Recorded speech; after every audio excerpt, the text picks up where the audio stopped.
Pratap sympathy ಗಿಟ್ಟಿಸಿಕೊಳ್ಳಲು ಮುಗ್ಧರಂತೆ ಹಳ್ಳಿ ಶೈಲಿಯಲ್ಲಿ ಮಾತನಾಡುತ್ತಾರೆ. ಅವನು ರೂರಲ್ ಆಡಿಯನ್ಸ್ಗೆ ಕನೆಕ್ಟ್ ಆಗೋದಕ್ಕೆ ಮಾಡ್ತಾ ಇದ್ದಾನೆ ಇದು ಸ್ಟ್ರಾಟಜಿ ಆಗಿ. ಸಿಂಪತಿಗೋಸ್ಕರ ಅದ್ರಲ್ಲಿ ಮಾತಾಡೋದೇನಿದೆ ಮ್ಯಾಮ್. ಈ ವೀಕಲ್ಲೆಲ್ಲಾನು ಹಳ್ಳಿ ರೀತಿನಲ್ಲೇ ಬಾಕಣಕ ಬಾಣ ಎವಿಡೆಂಟ್ ಆಗಿ ನೀನು ಬದಲಾಗಿರೋದು ಕಾಣಿಸ್ತಾ ಇದೆ. ನಾನೇನು ಸಿಟಿಲಿ ಬೆಳೆದಿಲ್ಲ ಮ್ಯಾಮ್, ನಾನು ನಮ್ಮ ಊರಲ್ಲಿ ಬೆಳೆದು ಬಂದಿದ್ದೀನಿ.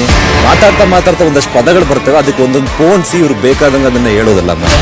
ಬಿಗ್ ಬಾಸ್ ವಾರದ ಕಥೆ ಇಂದು ರಾತ್ರಿ 9 ಗಂಟೆಗೆ. ಪ್ರತಾಪ್ ಸಿಂಪತಿ ಗಿಟ್ಟಿಸಿಕೊಳ್ಳಲು ಮುಗ್ಧರಂತೆ ಹಳ್ಳಿ ಶೈಲಿಯಲ್ಲಿ ಮಾತನಾಡುತ್ತಾರೆ. ಅವನು ರೂರಲ್ ಆಡಿಯನ್ಸ್ಗೆ ಕನೆಕ್ಟ್ ಆಗೋದಕ್ಕೆ ಮಾಡ್ತಾ ಇದ್ದಾನೆ ಇದು ಸ್ಟ್ರಾಟಜಿ ಆಗಿ. ಸಿಂಪತಿಗೋಸ್ಕರ ಅದ್ರಲ್ಲಿ ಮಾತಾಡೋದೇನಿದೆ ಮ್ಯಾಮ್. ಈ ವೀಕಲ್ಲೆಲ್ಲಾನು ಹಳ್ಳಿ ರೀತಿನಲ್ಲೇ ಬಾಕಣಕ ಬಾಣ ಎವಿಡೆಂಟ್ ಆಗಿ ನೀನು ಬದಲಾಗಿರೋದು ಕಾಣಿಸ್ತಾ ಇದೆ. ನಾನೇನು ಸಿಟಿಲಿ ಬೆಳೆದಿಲ್ಲ ಮ್ಯಾಮ್, ನಾನು ನಮ್ಮ ಊರಲ್ಲಿ ಬೆಳೆದು ಬಂದಿದ್ದೀನಿ. ಮಾತಾಡ್ತಾ ಒಂದಷ್ಟು ಪದಗಳು ಬರ್ತವೆ, ಅದಕ್ಕೆ ಒಂದೊಂದು ಪೋಣಿಸಿ ಇವ್ರು ಬೇಕಾದಂಗೆ ಅದನ್ನ ಹೇಳೋದಲ್ಲ ಮ್ಯಾಮ್. ಬಿಗ್ ಬಾಸ್ ವಾರದ ಕಥೆ ಇಂದು ರಾತ್ರಿ 9 ಗಂಟೆಗೆ.